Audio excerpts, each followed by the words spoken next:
अस्सलामुअलैकुम दोस्तों, मेरा नाम डॉक्टर अली असगर है और आज की इस वीडियो में हम डिस्कस करने जा रहे हैं first year physics unit number 5 work energy and power की बुक एक्सरसाइज के एमसीक्यूज को आज की इस वीडियो में हम डिस्कस करने जा रहे हैं। तो आज के इस लेक्चर को शुरू करने से पहले आपसे एक मरतबा रिक्वेस्ट करेंगे कि अगर आपने अब तक हमारे इस चैनल को सब्सक्राइब नहीं किया जो कि सिंध बोर्ड टीचिंग के नाम से है, तो काइंडली आज ही आप हमारे इस चैनल को सब्सक्राइब करें और साथ ही साथ बेल आइकन को लाजमी क्लिक करें ताकि हमारी अपलोड करदा तमाम इंपॉर्टेंट वीडियोस की नोटिफिकेशन आपको रिसीव हो सके। तो आइए स्टार्ट करते हैं एमसीक्यू नंबर 1 से। Work done by a centripetal force is always. हमें कहा जा रहा है कि सेंटीपिटल फोर्स की वजह से होने वाला जो वर्क डन होता है वो हमेशा किसके बराबर होता है। ऑप्शन ए में कहा जा रहा है मैक्सिमम, ऑप्शन बी में कहा जा रहा है मिनिमम, ऑप्शन सी में कहा जा रहा है जीरो, ऑप्शन डी में कहा जा रहा है नन ऑफ दिस। तो याद रखिएगा कि सेंटीपिटल फोर्स वो होती है जो हमेशा सेंटर की डायरेक्शन में एक्ट करती है। सेंटीपिटल फोर्स वो होती है जो हमेशा सेंटर की डायरेक्शन में लगती है और जब कोई बॉडी सर्कल में मूव करता है तो उसकी डिस्प्लेसमेंट की जो डायरेक्शन होती है वो अलोंग द टेंजेंट होती है। यानी फोर्स सेंटर की तरफ है, डिस्प्लेसमेंट अलोंग द टेंजेंट है। तो वर्क डन हम कैसे निकालते हैं, F D cos theta, angle रख दो 90, कॉस 90 यहाँ रखोगे तो कॉस 90 जीरो के बराबर होता है, तो वर्क डन क्या आएगा, वर्क डन आएगा जीरो। तो याद रखिएगा सेंटीपिटल फोर्स की वजह से होने वाला वर्क डन जो होता है वो हमेशा किसके बराबर होता है, हमेशा बराबर होता है जीरो के, क्योंकि दोनों के दरमियान एंगल 90 डिग्री का होता है। नेक्स्ट में कहा जा रहा है a body of mass 5 kilogram is moving with a momentum of 10 kilogram metre per second. A force of 0.2 Newton act on its direction of motion of the body for 10 seconds. The increase in kinetic energy is। हमें कहा जा रहा है कि एक body है जिसका मास 5 kilogram है, उसका मोमेंटम जो था वो 10 किलोग्राम मीटर पर सेकेंड था। अगर हम उस ऑब्जेक्ट पे अप्लाई करें फोर्स 0.2 न्यूटन की फोर्स अप्लाई करें 10 सेकेंड के लिए, तो उसकी काइनेटिक एनर्जी में कितना इजाफा होगा। तो आइए पूरा एक डिटेल न्यूमेरिकल की तरह सवाल है। मास है 5 किलोग्राम, मोमेंटम है 10 kilogram metre per second, force apply कर रहे हैं 0.2 न्यूटन और 10 सेकेंड के लिए। तो सबसे पहले हम इनिशियल उसकी काइनेटिक एनर्जी निकालते हैं। तो काइनेटिक एनर्जी का फॉर्मूला क्या है, हाफ पी स्क्वायर एम। तो इनिशियल मोमेंटम कितना है 10, मास कितना है 5, तो 10 का स्क्वायर हो गया 100, 100 को 5 से डिवाइड करेंगे तो कितना आ जाएगा 20, 20 को 2 से डिवाइड करो 10 kilogram, 10 joule, sorry kinetic energy आ गई 10 जूल जो है वो क्या है, इनिशियल काइनेटिक एनर्जी। अब हम क्या करने जा रहे हैं, फोर्स अप्लाई करने जा रहे हैं। तो फोर्स किसके बराबर होता है, change in momentum, rate of change of linear momentum force के बराबर है, ये पढ़ा था हमने। अब फोर्स हमारे पास 0.2 है, टाइम यहाँ डिवाइडेड और वहाँ जाकर मल्टीप्लाई 10 सेकेंड के लिए। तो मोमेंटम कितना हुआ, 2 का इजाफा हो गया, कितना था 2, मोमेंटम इतना आ गया। पहले मोमेंटम कितना था इनिशियली 10। अब हम क्या करते हैं कि अब 10 की जगह हम 12 रखेंगे क्योंकि 2 किलोग्राम मीटर पर सेकंड का जो मोमेंटम में इजाफा हुआ है। अब की बार हम काइनेटिक एनर्जी देखेंगे। तो हमारे पास जो है काइनेटिक 12, पहले 10 था, 10 में अब 2 प्लस कर दिया क्योंकि फोर्स अप्लाई करने की वजह से मोमेंटम में इजाफा हुआ, तो 12 हुआ। 12 का स्क्वायर कितना होता है 144, ठीक है। अब ये 2 और 5 मल्टीप्लाई हो जाए 10, तो 144 डिवाइडेड बाई 10 कितना हो गया 14.4। इनिशियल काइनेटिक एनर्जी कितनी थी 10, अब कितनी हो गई 14.4, कितना इजाफा हुआ 14.4 में से 10 माइनस कर दो तो 4.4 जूल का क्या हुआ, इजाफा हुआ। लिहाजा इसका करेक्ट आंसर है 4.4 जूल। नेक्स्ट हमारे पास है the kinetic energy of a light and heavy object is same when object has dash. Kinetic energy जो है ना, दो ऑब्जेक्ट हैं, काइनेटिक एनर्जी जो है एक लाइट और हैवी ऑब्जेक्ट की सेम है। हमें बताना है कि अब ऑब्जेक्ट का मोमेंटम मैक्सिमम कब होगा। अब देखो भाई फॉर्मूला यहाँ देखो, यहाँ अगर मैं फॉर्मूला देखें काइनेटिक एनर्जी और मोमेंटम के दरमियान देखें, अब इसमें हमें कहा जा रहा है काइनेटिक एनर्जी को सेम रखना है, काइनेटिक एनर्जी को क्या रखना है, सेम रखना है। तो इसी फॉर्मूले में काइनेटिक एनर्जी है half E square M, M यहाँ डिवाइडेड 2 वहाँ चलेगा, 2 भी यहाँ आ गया, काइनेटिक एनर्जी अपनी जगह रही, एम आ गया ये।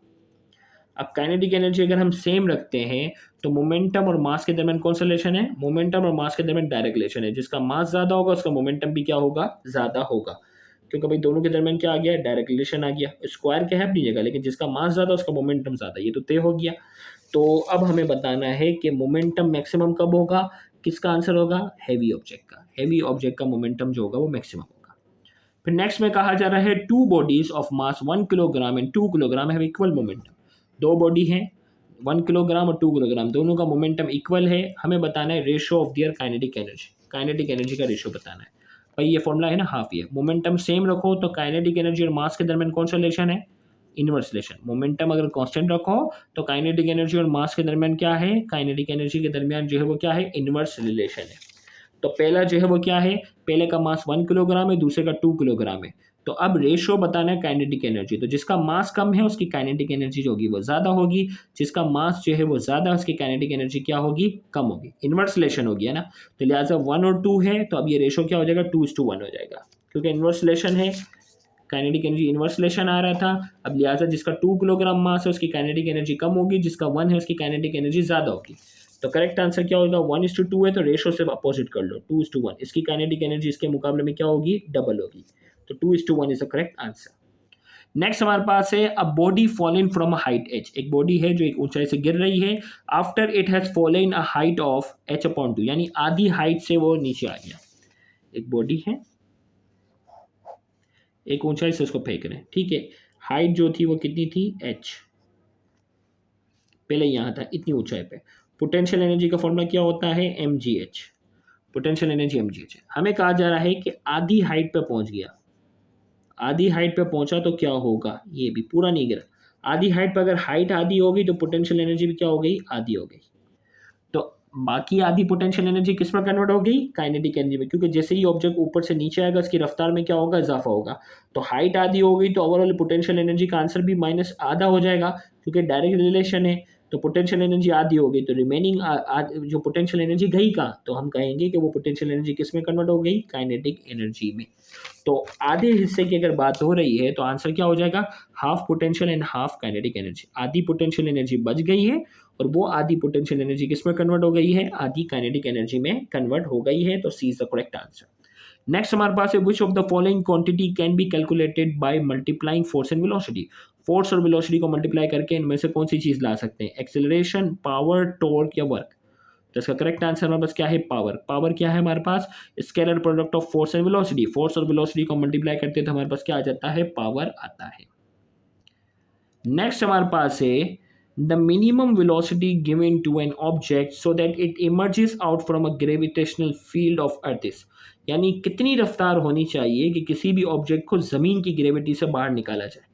तो ये बाकायदा हमने एस्केप वेलोसिटी की जो डेरिवेशन है उसमें बाकायदा ये पूरा सॉल्व करके भी बताया है। तो इसका करेक्ट आंसर है 11.2 किलोमीटर पर second is the correct answer. Next है when 1 joule of work is done on a body in 1 second, power of a body. 1 joule का वर्क डन कर रहे हैं एक ऑब्जेक्ट पर 1 सेकेंड में, पावर बताना है। तो पावर क्या होता है, work done divided by time. तो वर्क डन भी हमारे पास 1 जूल है, टाइम भी क्या है 1 है, तो 1 को 1 से डिवाइड करो, आंसर क्या आ जाएगा 1। लेकिन अब यूनिट क्या आएगा, वॉट, पावर की यूनिट क्या है, वॉट। तो 1 what is the correct answer. Next हमारे पास है the absolute potential energy of an object depend on. Absolute potential energy जो है वो किसके ऊपर डिपेंड करती है, ऑप्शन ए में कहा जा रहा है object mass and height, B में कहा जा रहा है object mass and speed, C में कहा जा रहा है object shape and size, D में कहा जा रहा है ऑब्जेक्ट कलर एंड टेम्परेचर। तो A B C and D 4 option हमारे पास है। एब्सोल्यूट पोटेंशियल एनर्जी का जब आप फॉर्मूला देखेंगे तो एब्सोल्यूट पोटेंशियल एनर्जी जो है वो डिपेंड करती है मास और हाइट पे। तो A is the correct answer. Next हमारे पास है the escape velocity of a planet depend on which of the following factor. Escape velocity जो किसी भी प्लेनेट की होती है वो किसके ऊपर डिपेंड करती है, ऑप्शन ए में कहा जा रहा है the mass of the planet only, B में कहा जा रहा है the radius of the planet only, C में कहा जा रहा है both the mass and radius of the planet, D में कहा जा रहा है the density of the planet. तो एस्केप वेलोसिटी जो है वो किसके ऊपर डिपेंड करती है, mass and radius of the planet. C is the correct answer. इसके लिए एस्केप वेलोसिटी का फॉर्मूला देखेंगे तो आपको पता चल जाएगा, मास और रेडियस दोनों के ऊपर डिपेंड करता है। सी इज द करेक्ट आंसर। तो यहाँ जाकर आज का लेक्चर जो है ये मुकम्मल होता है। उम्मीद करते हैं आज के ये लेक्चर आपके लिए इन्फॉर्मेटिव होगा। Thank you very much. अल्लाह हाफ़िज़।